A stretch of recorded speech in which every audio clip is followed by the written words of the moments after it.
Absolutely. So lot going on since we last spoke publicly. Yeah. Sonic the Hedgehog trailer. No. Thumbs up or thumbs down? Yeah.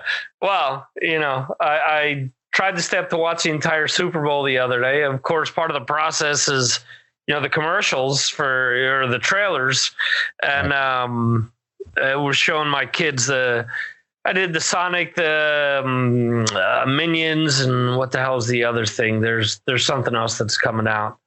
Another animated thing that they were freaking out about. So, SpongeBob. There you go. Oh, SpongeBob. Okay. Yeah. We didn't get I don't remember seeing those commercials here. So, but you get different commercials. I was getting a bootleg feed from the States. So, well, then I was probably too busy pounding a few drinks. So there you go. It was funny. I wanted to stay up. I got to the third quarter. Niners scored towards the end of the third quarter, and I was like, fuck this. I want the Chiefs to win. Woke up and missed out on a 21 point run. But one thing that I didn't miss out on were some Marvel trailers that premiered during the Super Bowl. Yeah, both of them premiered, right? The Black Widow and the Disney Plus stuff. Exactly. Yeah, we had a different Black Widow trailer, and then Disney Plus, they sort of did an encompassed teaser trailer with all three shows. It was a medley. Quick tease. Yes, it was a medley, and we got teases for all three shows. So I don't know how much it really told us, but it was definitely cool to see. Well, I mean, what the fuck did they tell us about Loki? I mean, outside of the he's wearing a suit where he's supposedly imprisoned by the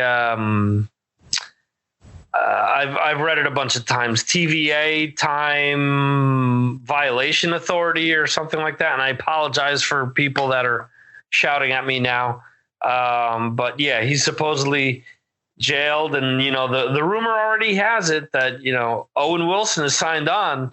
And there's like 1 million clones of the same person as part of that organization. So, is that going to be Owen Wilson's role, where there's going to be 1 million of him, on screen?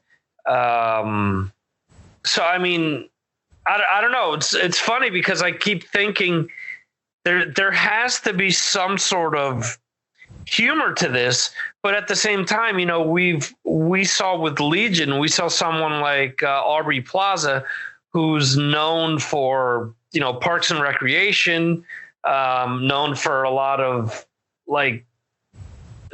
comedies, a lot of raunchy comedies, right. Where she was playing the villain in Legion. So could Owen Wilson's part be, comical? Could it be somewhere along the lines of like a Jeff Goldblum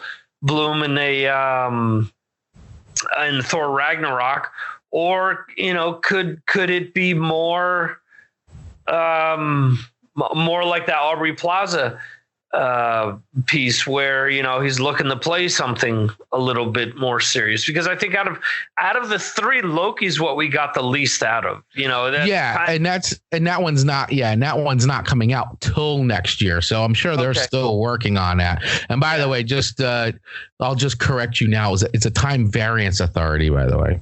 Time Variance Authority, there you go. What would I do without you? See? And I'm sorry, but every time that I kept reading that, I just kept thinking of the characters in Rick and Morty that were that always come in and check up on them. Who's again, I'm going to be fucking up names here. The one director that did Us and did all this. Jordan Peele. Jordan Peele. Fuck. Jordan Peele voices one of those, and it always cracks me up because it's like a Samuel L. Jackson type thing where they're going after Rick, or like in the end of this last season where they set someone up to get caught by them. So it's always funny when when their TVA appears. Yes. Yeah. That is funny. But with this, with this, yeah, it's interesting because I feel like, I mean, we did. It starts off. I mean, it did start to, talking about the trailer. I mean, it does start off with, we see the Captain America's shield, and then you cut to a shot of, Falcon like throwing the shield into the tree that we just saw. So something, whatever he's doing there. You get like some flying shots. You get Bucky. Yeah, Bucky, and he's throwing. It looks like he's got a gun pointing at Zemo, and bullets are falling out of his hand. And then we cut to this Wanda Vision stuff, which seems to take us through a bunch of different styles of sitcoms. I mean, one kind of looks like Leave It to Beaver, type thing, and then not sure. It looks like then we get like a Brady Bunch. Yep. Yeah, you're totally right. And then like an 80s or like Roseanne style type of a thing. We see her in like the original kind of Scarlet Witch costume, which looks like it could be a Halloween costume or something, which is kind of funny. I see like I'm scrolling through this, but then it seems like it gets pulled into like present day, and then there's like the split shot where they're black and white, but she's in color, and Vision's still stuck in like the Leave It to Beaver kind of dad outfit. There's also an interesting shot too with the two, where you see the two of them, where you see Scarlet Witch and Vision, and they're standing there, and it's like there's like two bassinets or baby cribs or something. You see two pacifiers like go up in the air, and that happens like right before they transition to the Loki stuff, and that's interesting. So implying that her and Vision have had a children, twins. Or could that be a flashback to her and her brother? Could be. And we see her pregnant actually in the Brady Bunch scene. Right. Okay. Like very clearly you see that she's pregnant in like one of the, you could see it very quickly.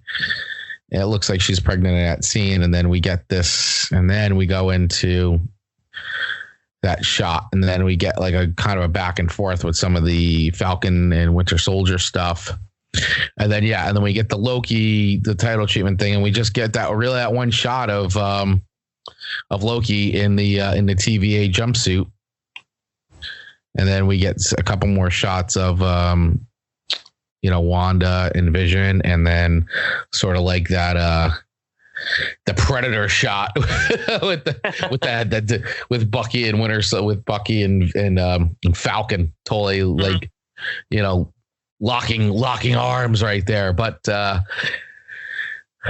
mean, interesting trailer for sure. I mean, these shows are a lot of people are looking forward to these shows. I think it's kind of cool that we've got like the stars from those movies making the jump to TV, I guess you could call it, right? Yeah, and here's the other thing too is how much has the success of The Mandalorian helped sell these too, where people maybe were like, fuck Disney before this, and then now all of a sudden, thanks to The Mandalorian, people are like, shit, I can't wait for this, because if it's going to be anything like The Mandalorian, this is going to absolutely kick ass, Oh, absolutely. Oh, you know what? And they also tease U.S. Agent too. Forgot that. That was the one where like everybody was talking about it, and they confirmed it in this trailer that U.S. Agent is definitely going to be in the show. Okay. Because you got that shot, it looks like, of them running on, you see them like from behind, like running onto the football field or whatever. Right. So that was another cool reveal. Yeah, really interesting. They're also talking about how Wanda Vision is going to set up the next Doctor Strange movie. So because now the rumor is that perhaps as a result of this show, she's going to lose her fucking mind, and she's going to end up being the villain in the Doctor Strange movie. Right. And I know, so in our group, in the Galaxy of Geeks Facebook group, which if you're not a member of, you should totally join, because we have a lot of discussions going on about these very topics. So definitely join that. But I know, so we had Chris Marswinski. We already started talking about, we posted this and some dialogue going on, and he seems to think WandaVision looks like it's going to be basically out of this world version of the House of M run, and then 100% lead in a Doctor Strange 2 with Wanda maybe being the villain in that film as true Scarlet Witch. So and that is very interesting if they go that way. I would not have expected that, but it could totally work, especially because it was Doctor Strange in a multiverse of madness or something like that they're calling it. Yes. So, which okay, and that's where we've all been speculating, right? By like, oh, is this how they introduce the X-Men with the multiverse stuff? Because which I guess could still happen, right? I mean, or is that just too much going on, right? I mean, you've got this, and if you're trying to do House of M and you're making Scarlet Witch the bad, is that too much? Then you start bringing in X-Men into the fold. Well, I mean, it all depends. How are they going to treat her? Is she a mutant? Isn't she a mutant?